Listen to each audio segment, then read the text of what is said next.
This tweet coming from Jack Posobiec is bigger than any other news source that you could possibly get.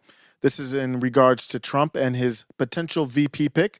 We're coming up pretty close on that. You usually get that before the convention, right before the convention.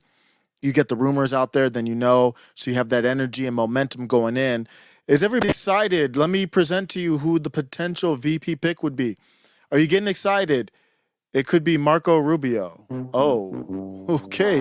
Jack Posobiec posts today. This is April 13th at 11 a.m. Mountain.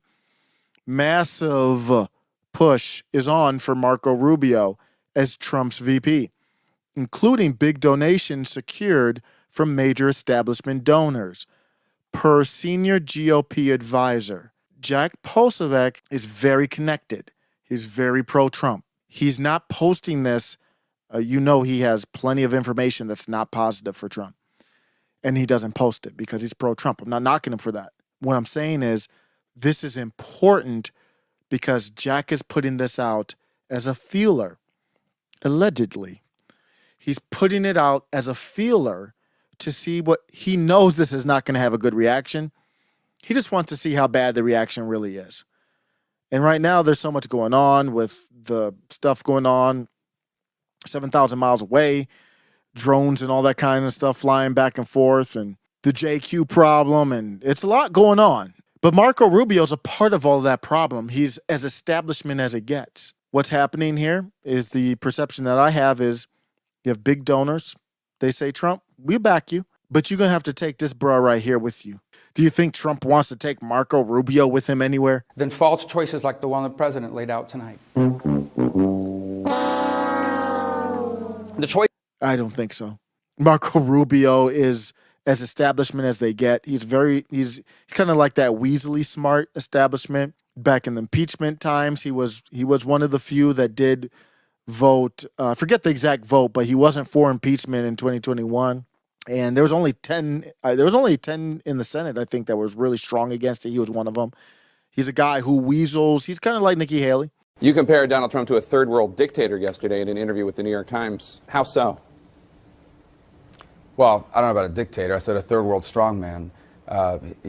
He's running for president, so no matter what, he won't be a dictator unless our republic completely crumbles, which I don't anticipate it will. But yeah, here's what happens in many countries around the world. You have a leader that emerges and basically says, don't put your faith in yourselves, don't put your faith in society, put your faith in me. I'm a strong leader, and I'm going to make things better all by myself. This is very typical. You see it in the third world. You see it a lot in Latin America for decades. It's basically the argument he's making that he single-handedly is going to turn the country around. We've never been that kind of country. We have a president. The president is an American citizen who serves for a period of time, constrained by the constitutions and the powers vested in that office. The president works for the people, not the people for the president. And if you listen to the way he describes himself and what he's going to do, he's going to single-handedly do this and do that without regard for whether it's legal or not.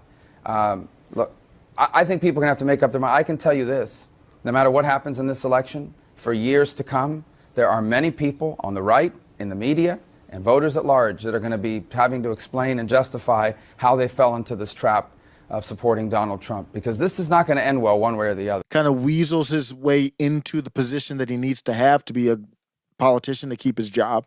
He was a part of the Gang of Eight, I believe they were called. They were the amnesty gang of the Republican Party. Remember that? I think it was around 2012, 2013, forgot the year. But, the Gang of Eight where they wanted to do a mass, they were the common sense guys. We wanted to do mass amnesty because a lot of the Republican donors like the low labor. They like the cheap labor. It keeps down cost, overhead. They still to this day, they want illegals in the country. But Marco has flipped his position on that. Donald Trump has kind of led that movement. Marco's seen that and rode the coattails of Donald Trump. He's just one of those guys that doesn't have ideology other than climbing the ladder. And I'm not excited about that. You tell me. Does Marco Rubio for VP excite you? But that's coming from Jack Posobiec. So it's a possibility. It's not even a joke or anything like this. It's not even a stretch or anything like that. This confirms to me other establishment picks like the Black Mike Pence, Tim Scott, and all these. They're all in the mix as well. We know that. I would say if you're going to go establishment, then why not go Ted Cruz? That's who I would go if I had to pick an establishment person. It would probably be Ted Cruz. Let me know what you think. Middle MAGA.